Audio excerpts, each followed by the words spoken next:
জনাব লুৎফুজ্জামান বাবরের আর কোনো সাজা বাংলাদেশের কোনো আদালতে থাকলো না। তাকে আটক করা হলো, তারপরে একটি জিডি মোলে আটক করে নিয়ে রিমান্ডে নেওয়া হলো। তখনও পর্যন্ত কোনো মামলাই দায়ের হয় নাই।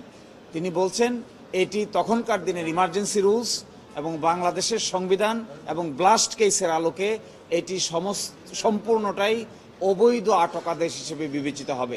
তার আটক আদেশটাই ছিল অবৈধ, সাজাটা তো অবশ্যই অবৈধ ছিল। এই ফাইন্ডিংসের ভিত্তিতে আজকে তাকে বেকসুর খালাস করেছেন।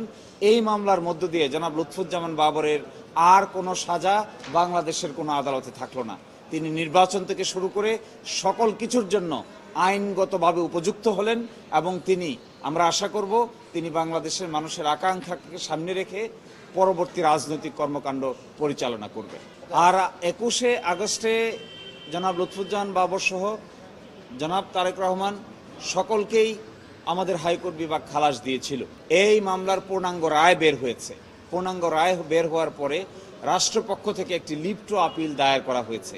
এটি আজকে সুপ্রিম কোর্টের ফুল বেঞ্চে 24 নম্বর আইটেম আকারে শুনানির জন্য কার্যতালিকায় আছে।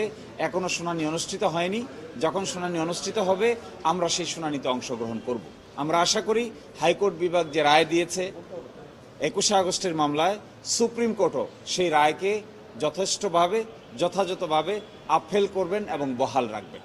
আমি দেখছি এই যে হাইকোর্টের রায়ের বিরুদ্ধে রাষ্ট্রপক্ষ আপিল করেছে, এটাই আইনগতভাবে তাদের করা উচিত। যেহেতু রাষ্ট্র আপিল দায়ের করার এখতিয়ার রাখে এবং তারা যে পূর্ণাঙ্গ রায়ের বিরুদ্ধে আপিল দায়ের করেছে, আমি মনে করি আইনের শাসন প্রতিষ্ঠার ক্ষেত্রে এরকম আপিল দায়ের করে সর্বোচ্চ আদালতে এগুলো নিষ্পত্তি হওয়া সকলের জন্যই কল্যাণকর এবং মঙ্গলকর।